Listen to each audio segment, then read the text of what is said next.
Hi, I'm James and this is Become HVT. Today I want to show you my Guild Wars 2 engineer build for spontaneous kill dancing.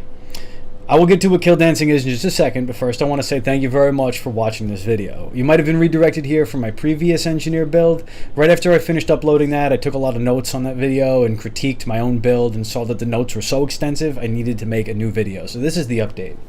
I want to start by introducing you to my engineer Dowson. Say hello, Dowson. The weapon choice that I went with now is dual pistols, and the reason for that is all the conditions that come along with the dual pistols. And the way I have this build set up, you're going to benefit a lot from switching back and forth between kits and back to your dual pistols, because every time you switch to a kit and back to the pistols, you're going to get all of the buffs associated with how I have the weapon set up, and I'll show you that in a moment. First I want to show you the weapon skills down at the bottom. The first one applies a bleed and is also an explosive, so everything around the initial target will get hit. It's a small little AoE. The second one is a volley of poison. The third one causes blindness and confusion and does ricochet to multiple foes. The fourth one is burning, depending on the distance you are from the target, so you might have to move in a little bit, hit this skill, and then back out. And the fifth one, the final one, is immobilization and cripple in a little AoE area. Incredibly useful. This build comes with a lot of crowd control and a lot of maneuverability and getting out of certain sticky situations, and I can't wait to show you some of that footage a little later on. Right now I want to get to the equipment and the weapon choice though, so let's bring up that. And you can see I've started working on my silver waist armor. That's where we are right now. As soon as I'm finished showing you the equipment and the traits, I'm going to actually go out in the silver waist and get some footage of some, taking down some really tough enemies. I want to show you the versatility of this class and the things that can be accomplished with this setup. I went for full rampagers down the line with the runes of Balthazar, which I am changing to runes of Lissa, and the reason for that is every time the final one, once you hit 6 runes, the final bonus that the runes of Lissa give you is that it cures conditions when you use your elite skill. The elite skill that we're using is the elite mortar kit. This does not really have as like a 5-second cooldown, so I don't even consider that a cooldown. So you're going to be able to use it very often. Now I believe, and don't hold me to this, the Rune of Lissa tier 6 bonus to cure conditions has a 40 to 45 second cooldown on it. So you can't just, it's not a get out of jail free card where you can just hit it and your conditions are always cured, but it is nice to have in the background so that when you do get stacked with conditions, you can pop your elite skill, you can use it real quick, you can hop out of it and not feel like you wasted your elite skill. You're going to still have it right there behind you. So I'll show you that in the video of the actual combat in a moment. For the weapons, I did just make myself Cole Forger's revolver, which again is the same as the Rampager's gear, and I'm using the Mystic pistol right now, which is, again, gives me condition damage and precision, although I am going to change this to believe it or not, a healing condition damage pistol. I believe that's Apothecary's, and the reason for that is I do want to get a little bit of healing in this build, just to be able to sustain a little bit better during fights. When it comes to the trinkets, rings, and other accessories, this is really up to you. I focus pretty heavy on precision. My rule of thumb is when this build is said and done, I want my precision to be at 2,500 and I want my condition damage to be at 1,500. You can see that I'm almost there right now at 2,200 and 1,300. So I'm almost there. I still have a little bit ways to go, but I do have some stuff I need to upgrade. As you can see, I'm using a green here and a yellow, but a lot of my stuff now is orange, and I'm working on getting those ascended trinkets from finishing the Living Story Season 2. I'm working on that right now to try to get some luminescent armor as well. Let's hop into the trait lines, and I went with explosives, firearms, and inventions. Now there's some stuff I'm going to skip over here, and that's because that stuff is really your preference. I'm going to focus on things that are important in this guild. I find a lot of builds go very in depth on every single aspect of the character, and when I personally walk away from those videos, I'm left even more confused because my options aren't really left to me. It's just showing me how somebody else did it, and I want you to be able to experiment with this build and really make it your own. I mean, if you try this out and you want to let me know in the comments what you think of it, maybe you hate it, maybe it's garbage, let me know. I personally love it. I've found tons of success with this. So I'm going to actually start backwards because I love the end traits for all of these lines, and you'll see how all this plays out as we go. So in explosives, the last trait, shrapnel, causes bleeding and cripple with every explosion. Now with this, as you saw with some of the stuff I already laid out, we do use the grenade kit, we do use the mortar kit. Both of those are explosives. You're going to be on the grenade kit a lot. You're also very mobile. You're going to be moving around, so to be able to cripple your target is essential because you're going to be able to keep that distance just a little bit more. They're not going to be able to catch up with you just as quick, and you're going to be able to stack that bleeding on them. Now going back just a little bit more, you can see up here in this trait here steel packed powder. A lot of the stuff that explosion centers around is causing vulnerability. You're going to be able to stack that vulnerability and stack that bleeding on targets every time you throw out an explosive. The second trait I use, Grenadier. If you're using grenades, you pretty much have to. It's going to increase their radius and increase their throw velocity. That's paramount. You're going to do a lot more damage to your enemies. Now in firearms, which is going to focus mainly on the precision aspect of this build, pinpoint distribution I go with because you gain condition damage based on your precision.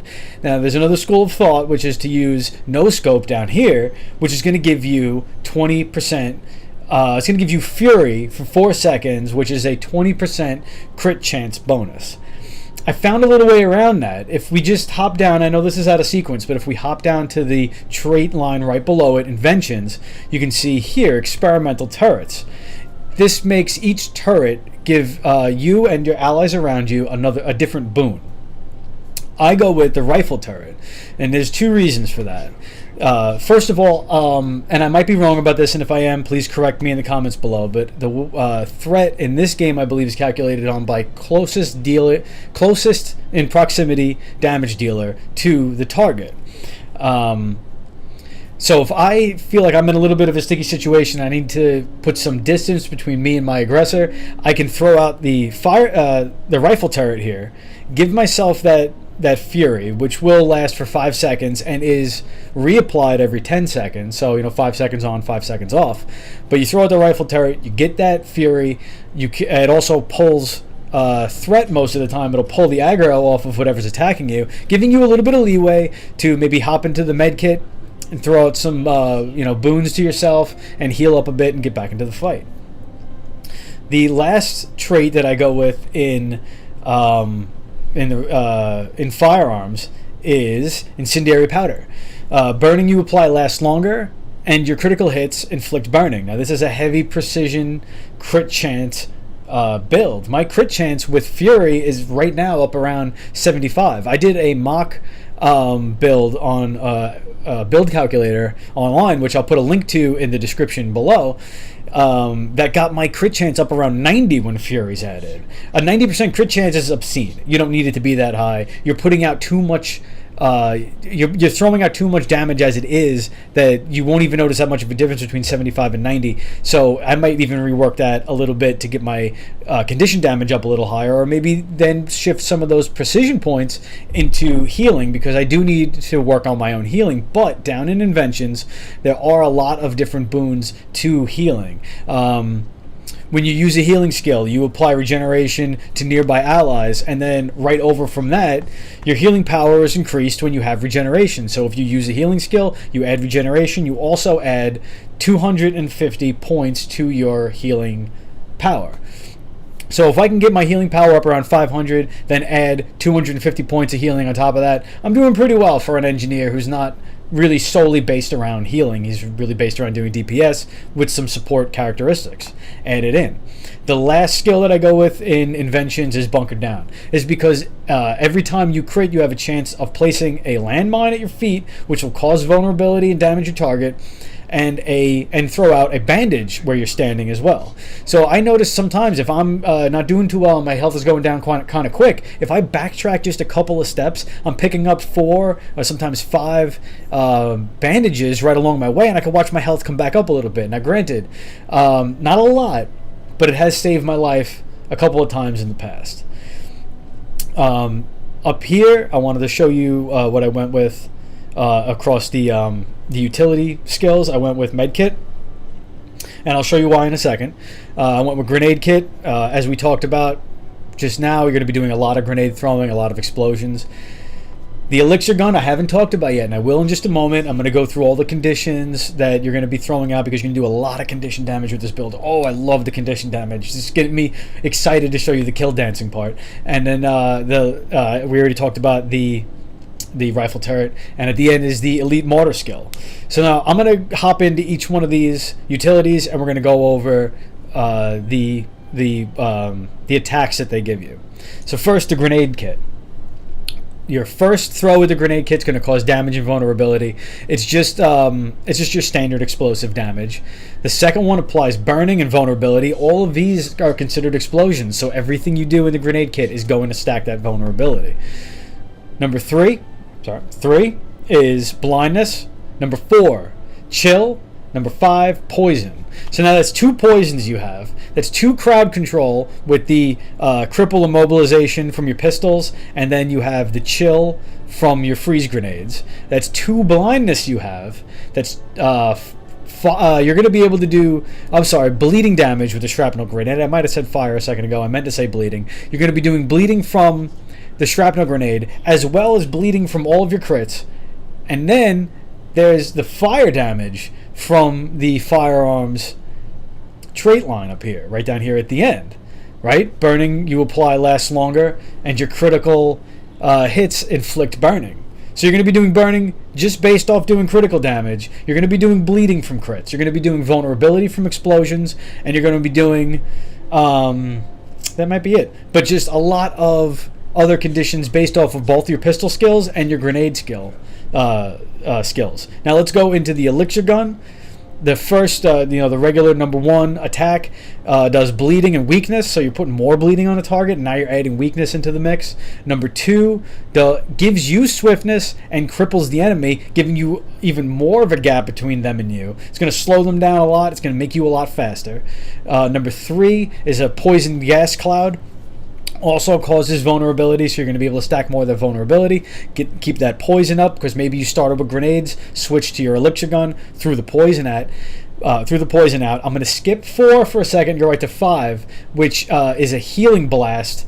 That's also an AoE, so you can ground target a nice little healing area. Now the reason I skip 4 is because 4 will get you out of the jam with an acid bomb. You're going to be able to leap backwards, spraying acid at the ground where you were. So you're going to be able to, right here, use that healing elixir right on the ground where you're standing. So just hit 5 and 4, and you're going to throw the elixir down, make a nice little AoE area, and then hit 4, and then jet yourself out of there. This is also a combat blast finisher, so anybody in the area is going to get a lot of healing from that. I'm going to go over to the elite mortar kit now. Let's just keep this train rolling. Mortar attack number 1 is going to add vulnerability. It's your basic explosion, so you're also going to get all the other stuff that we talked about as far as explosions and crit goes. You're going to get that for number 1. Number 2 is another poison field and adding vulnerability. Number 3 does chill. Number 4 does blindness, and number 5 is another healing skill.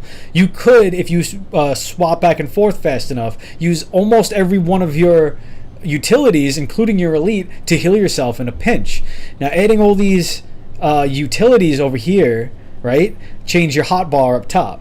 So using the med kit, which I will get to in a second, the med kit gives you bandage self. This is going to be your primary heal. Instead of using the most classes use the heal that's located right here, you're going to want to use this heal up here. It's going to heal you for quite a bit too. It heals you for me 4,920. That's pretty much, it's a good amount. If I'm starting to struggle and I pop that, including my other heals, I'm back up at full health in no time.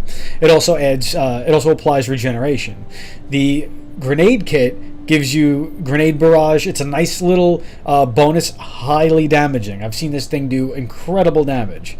And again, it's ground targeted just like your other grenades, so you don't have to really break your flow. It won't really change your pace too much. Healing mist. I use this if I need a little bit of quick healing. All right, I've just started to notice I'm taking damage. I want to get a regen on real quick. I'll just pop the quick healing. Most of the time, you can see on my hotbar here, it's V and X. I'll just hit VX real quick, and that'll give me both of them. Number 4, surprise shot.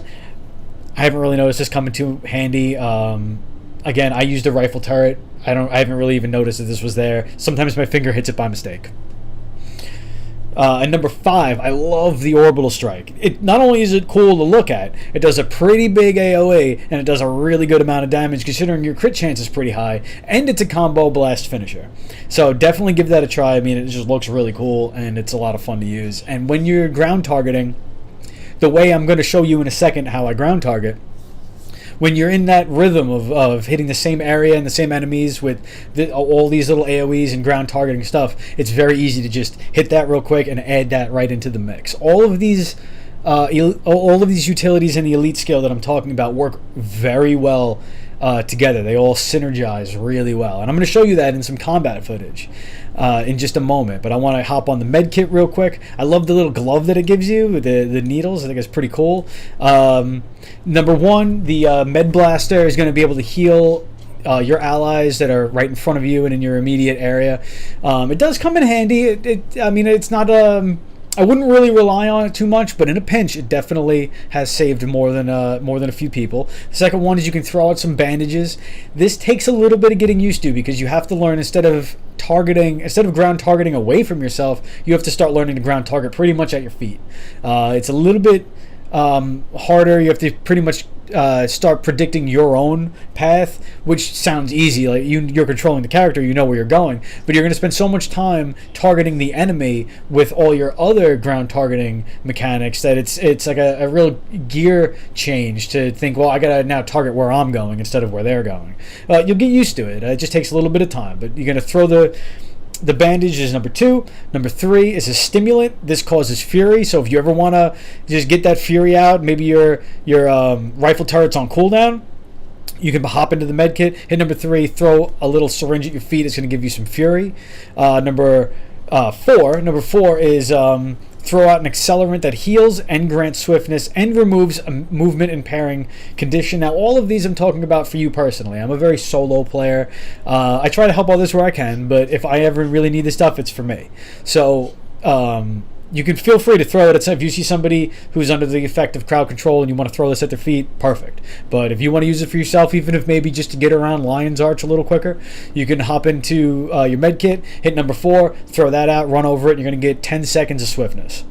And number 5 is throw out an antidote vial that heals you and cures one condition and applies resistance to your character, which is conditions currently on you are ineffective, stacks in duration, but it only lasts for 2 seconds, so I don't think you're going to get a whole world difference out of it.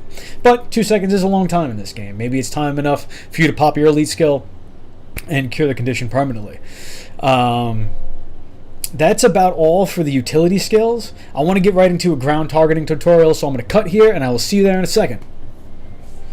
Okay, so slight change of plans. I had originally filmed this whole sequence where I was in the PvP zone doing some damage on some bots to show you my rotation and how devastating this build can be. But a lot of people were getting in the way and the bots were dying so fast I couldn't even get through the full all the skills at the bottom. So I'm gonna instead just go right to some gameplay and some actual combat videos, and I'm gonna narrate over those so you can see really how this build is meant to work. But before I do that, I want to do a quick ground targeting tutorial, because I know when I first started I had a huge problem with ground targeting. It's one of the reasons I stopped playing this class for a little while, because a lot of this class is ground targeting, and it's fine if you're standing still and you're in the back and you can just take your time, but if you're on the move it gets a little bit tricky. So I want to show you the way I have it set up and what really works for me. So we're in beautiful Caldon Forest, way in the south. I just finished a little event that I had to do to get some materials for the luminescent shoulders, which hopefully I'll have by the end of today. And I want to show you the default settings for ground targeting. If you were to hit, I have the grenade kit out, and if you hit 1, it's going to pop out that little target right there that's going to track with your mouse. Now, the default setting is if I were to bring my mouse all the way into the distance, that circle would turn red, and that would be where I can't throw. I just couldn't throw that far. And if I were to click, I believe my character would do nothing, if I remember correctly. Instead, go into your options and look around for a little bit. In fact, you know what? I got you here. Let's go take a look. So let's pop out this, let's open up the options menu. We're in here. You're going to want to scroll down and click on lock ground target at maximum skill range. It's going to make things infinitely easier, because you know that if maybe you don't want to get too close to an enemy, you can now tell exactly how far you're able to throw. It takes out all the guesswork. You can just pretty much drag the mouse right to the top of the screen and know that you're going to hit at max range. Also, when it comes to ground targeting, I use fast with range indicator, and that just means it shows the range indicator on key press, but it casts whatever the spell is, or whatever the skill is, as soon as you release the key. And I'm going to show you what that means right now. So like I said, normally on the default setting, you would hit 1, it would bring up the target like that. You would hit 1 again, and he would throw the grenades. The way I have it set up with the fast targeting, I'm just going to hit 1 one time. You ready? All you saw the target for a second, and then he threw the grenades. Now this comes in handy because of strafing. So if you click in the right mouse button and then hit A or D, your character strafes, but the mouse pointer disappears. So if you were to bring a target out like that, now I'm holding down 1, I'm going to hit the right mouse button, so the cursor disappeared, but the range indicator there, the targeting, still stayed on there. So now if you move back and forth, you can see it moves with you. So let's go take a look at this deer over here. You can see that it's very easy to keep that right on the deer. So the whole time that I'm moving and strafing and trying to keep some distance on that deer, I'm going to be able to keep the target right on him. So let's get rid of this. Let's see. Okay. This is what I guess some mock gameplay would look like when we do that. So it's like that. I'm going to move, and I'm just going to start attacking. So I was able to keep all those hits right on him. Now let's just try it with this tree right here. So you're going to see I'm going to be able to keep hitting the tree as I move around it. Even if I dodge, I can dodge and then keep that cursor right on it, and I have that little bit of a targeting indicator there to show me that, to just remind me I am on target, because if things get a little hectic, it's very easy to lose your target. So that's pretty much what I wanted to say about ground targeting. It takes a little bit of getting used to, especially when, let's say, we're still fighting this tree here as an enemy and we're getting a little low on health and we want to pop our med kit out. So we pop the med kit, and now the ground target would still be right there. So now it just takes a little while to get used to removing it from here and bringing it over here, because now you're going to want to like strafe this way, get all the different buffs on yourself, hop back into the grenade kit, and then get right back into the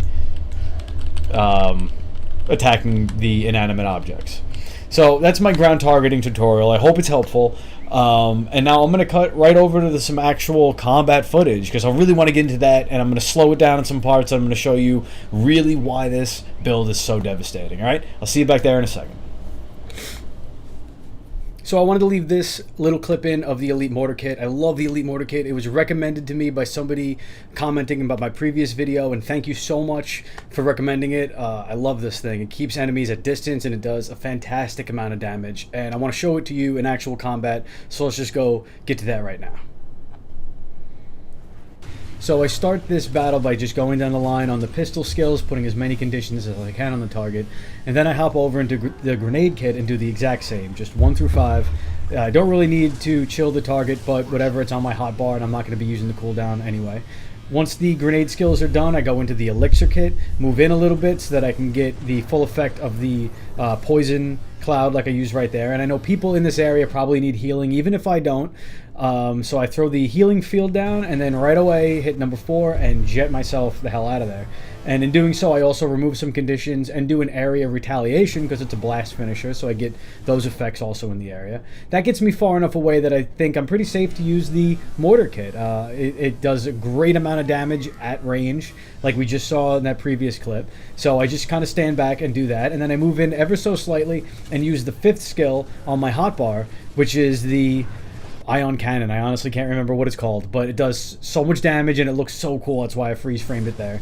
I go back to my pistol, apply a couple more conditions from there because I know the cooldowns are up, go back into my grenade kit, go back into my pistol kit, because every time you drop a kit for the pistol, you're going to renew those sigils we're going to talk about in a second. And right here, I slowed it down so you can see that I backdash, I back roll out of that damage I was about to take, and it made me realize I hadn't even done that yet this match. I used all my other abilities to keep distance on the enemy, but I never actually used my evade skill. And I paused here to show you how much damage the pistols by themselves can do. I'm doing confusion, fire, critical hits, and critical hits at an AoE because each bullet that I fire is also an explosion. So it's a really devastating combo, the dual pistols, when they're in the hands of the engineer. Now I go back to the grenade kit because I spend a lot of my time there. I find I can be extremely mobile with the grenade kit.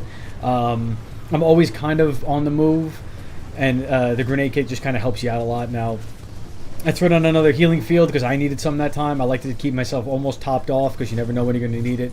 And then I use the acid spray again to get myself out of there. Now right here, and I'm going to slow it down so you can see, I screw up a little bit where I should dive roll and I don't, and I get beat up real bad for it, but I'm kind of glad it happened so I can show you how much survivability this class has. So right here I should have dive rolled. I don't know why I didn't, and I get thrown around like a rag doll. And my health drops to half, and then as soon as I stand up it goes down even further. I'm down to, a quarter in no time. Now I throw it in the healing field, and then I try to turn to leap back over that little pit of molten lava right there, but I screwed up. I didn't go back as far as I wanted to, so I'm still a little bit too close to the enemies. I don't want to be this close. I hop into the mortar, but the cooldown wasn't up yet for that healing skill, so I go into the med pack, and as I'm running away from the enemies that I want to get away from, I'm throwing down all my buffs in front of me. And I get hit again right here, but because I'm buffing myself so quickly and trying to heal myself so fast, I don't die from that. It gives me time to get away, hit X and V like I talked about before, and it brings my health back up to where I'm comfortable. I just come back in, hop on the grenade kit so I can keep some distance, and we down the boss just like that.